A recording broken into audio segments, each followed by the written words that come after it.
In the winter of 2025, Coast Guard operator Marcus Hale worked the overnight shift at a small rescue station on the northeastern coast of Scotland. The station overlooked a cold stretch of sea known for rough weather and strong currents. Most nights were quiet. Marcus monitored emergency frequencies, logged weather reports, and responded to occasional radio checks from fishing boats. The most important frequency was Channel 16. Every sailor knew it. It was the international distress channel. If someone was in trouble at sea, that was where the call would come from. At 1:43 a.m. on a stormy January night, a transmission suddenly broke through the static. The signal was weak, very weak. Marcus adjusted his headset and listened carefully. A man's voice emerged through the noise. Calm, clear, almost too clear. Coast Guard, this is North Star. Marcus immediately reached for his logbook. There was no vessel currently registered under that name in the area. This is Coast Guard Station Greyhaven. Please identify your position. Several seconds passed. Then the voice returned. We can't find the lighthouse. Marcus frowned. Every vessel in the area should have been able to see the lighthouse during clear weather. The beam was visible for miles. Please provide coordinates. More static. Then, the fog came too fast. Marcus checked the weather reports. There was no fog forecast anywhere along the coast. Only strong winds and rain. The transmission continued. We've been sailing for hours. Marcus typed rapidly into the station computer. No missing vessels. No emergency alerts. No distress beacons. Nothing. The voice spoke again, this time sounding more concerned. We keep seeing the same light. A cold sensation ran through Marcus. What light? He asked. The response came immediately. The lighthouse. Marcus stared through the station window. The lighthouse stood less than 2 miles away. Its beam rotated normally across the sea. The signal crackled. Then another voice appeared. A second crew member. Quieter. Almost whispering. I don't think that's our lighthouse anymore. The transmission suddenly cut out. Silence filled the room. Marcus attempted to call back. No response. He contacted nearby vessels. None had heard the message. For nearly an hour, Channel 16 remained silent. Then, at exactly 2:37 a.m., the signal returned. And what Marcus heard next made him sit upright in his chair. The caller was reading a date. Over and over. A single date. February 8th, 1974. Marcus listened in disbelief as the voice repeated the same date. February 8th, 1974. Again, and again, and again. The transmission continued for nearly 2 minutes before fading back into static. The room felt unusually quiet. Marcus immediately began searching maritime records. At first, nothing appeared. Then he found an archived incident report. The document was old. Very old. The paper record had later been digitized and stored in the Coast Guard database. The date caught his attention immediately. February 8th, 1974. The same date from the radio transmission. The report described a fishing vessel called North Star. Marcus froze. It was the same name he had heard over the radio. According to the document, the vessel had disappeared during a severe winter storm. The crew consisted of 5 men. The boat had never returned to port. No wreckage was found. No distress beacon was received. No survivors were ever located.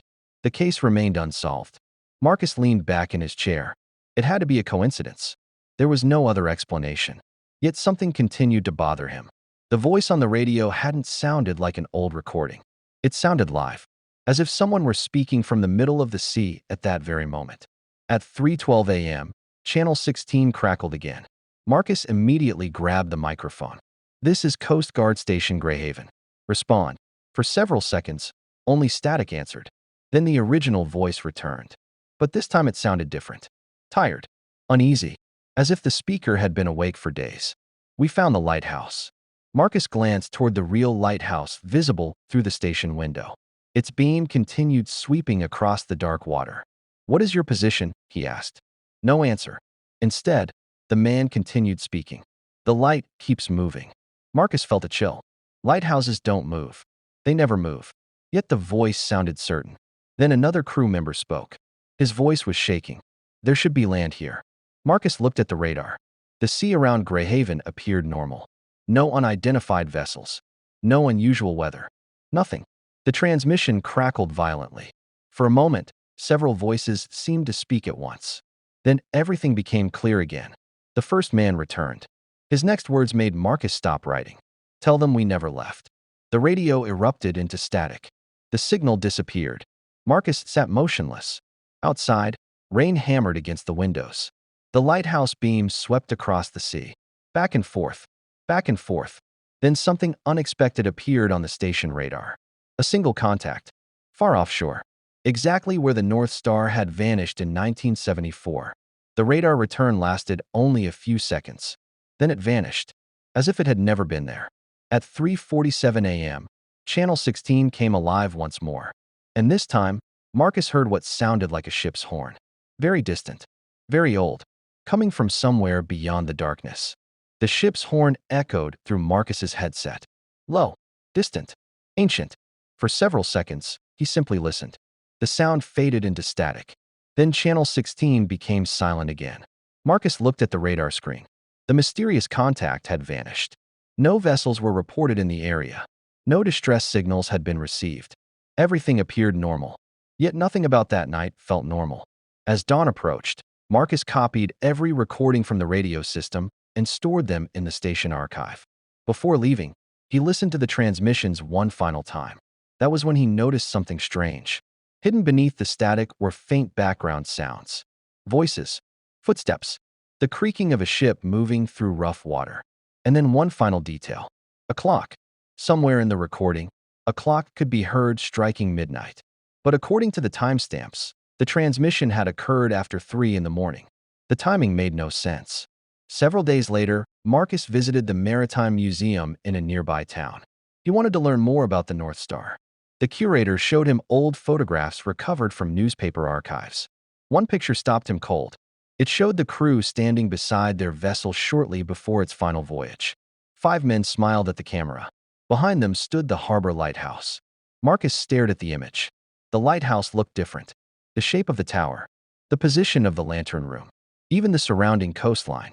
It wasn't the modern lighthouse visible from his station. It was the older lighthouse that had been demolished decades ago. The same lighthouse that existed in 1974. Suddenly, one sentence from the radio transmission returned to his mind. "I don't think that's our lighthouse anymore." For the first time, Marcus believed he understood what the crew had meant. According to the records, the North Star had vanished during a storm on the night of February 8, 1974. The crew had never returned. No wreckage had ever been found. No explanation had ever been discovered. Months passed. The strange transmissions never returned. The radar contact never appeared again. Life slowly returned to normal. Then, nearly a year later, Marcus was reviewing archived recordings when he noticed something he had missed. At the very end of the final transmission, just before the static consumed the signal, one voice could be heard speaking softly. Only 4 words. Words that hadn't appeared in any official transcript. Marcus increased the volume, listened again, and felt a chill run through him. The voice whispered, "We found the shore." The signal ended. To this day, no one knows who transmitted from Channel 16 that winter night. No one knows why the calls matched the disappearance of a ship lost more than 50 years earlier.